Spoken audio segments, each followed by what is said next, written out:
చూస్ country delight, live better. ఇప్పుడే country delight app ని download చేసుకోండి. రాజన్న సిరిసిల్ల జిల్లాలో భూ వివాదం కారణంగా ఓ వృద్ధ మహిళను మనోజ్ అనే వ్యక్తి దారుణంగా హత్య చేశాడు. తల మొండెం వేరు చేసి కాళ్ళు చేతులు నరికి అతి కిరాతకంగా చంపేశాడు. అనంతరం చంపిన కత్తితో పోలీస్ స్టేషన్కెళ్లి లొంగిపోయాడు. తానే హత్య చేశానంటూ భయం బెరుకు లేకుండా పోలీసులకు చాలా దర్జాగా చెప్పాడు. అయితే నిందితుడిని అదుపులోకి తీసుకుని విచారించగా హత్యకు నిందితుడిని తల్లే ప్రేరేపించడం ఇక్కడ గమనార్హం.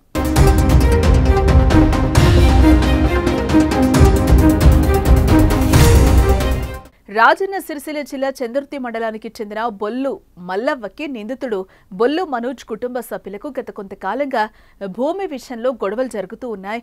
ఈ నేపథ్యంలోనే ఎలాగైనా బొల్లు మల్లవ్వ అడ్డు తొలగించుకోవాలనే ఉద్దేశంతో నిందితుడు తల్లి మోహినవ్వ మనోజ్ను హత్య చేసేలా ప్రోత్సహించింది. దీంతో మల్లవ్వను చంపేందుకు మనోజ్ పథకం రచించాడు. ఈ తరుణంలోనే రోజులా పొలం పనులకు వెళ్లి వస్తున్న మల్లవ్వపై నిందితుడు మనోజ్ ఒక్కసారిగా దాడికి పాల్పడ్డాడు. మల్లవ్వ తల మొండెం వేరు చేసి ఆ తర్వాత కాలు చేతులు నరికేశాడు. అయితే చంపాననే భయం కూడా లేకుండా నేరుగా నరికిన కత్తితో పోలీస్ స్టేషన్కు చేరుకున్నాడు. కత్తి పోలీసుల ముందుంచి మల్లవ్వను చంపేశానంటూ సమాధానం చెప్పాడు.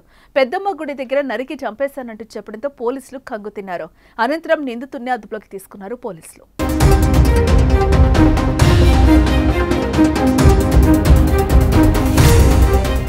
ఇదిలా ఉంటే నిందితుడు మనోజ్ నేర స్వభావం కలిగిన వ్యక్తి. 2023లో కూడా హత్య కేసు, దొంగతనం, బెదిరింపులకు పాల్పడిన కేసుల్లో జైలు జీవితం గడిపొచ్చాడు.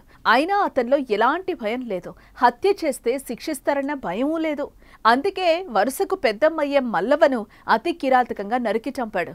అయితే మనోజ్ ఈ హత్య చేయడానికి వెనక కన్నతల్లి ప్రోత్సాహం ఉందని తెలుసుకున్న పోలీసులు ఆమెను కూడా అరెస్టు చేసి రిమాండ్కు తరలించారు. ఏదేమైనా భూతకథల గొడవల కారణంగా పెద్దమ్మ అని మరిచి నిందితుడు మనోజ్ హత్య చేసిన తీరు స్థానికులను భయాందోళనకు గురిచేస్తోంది.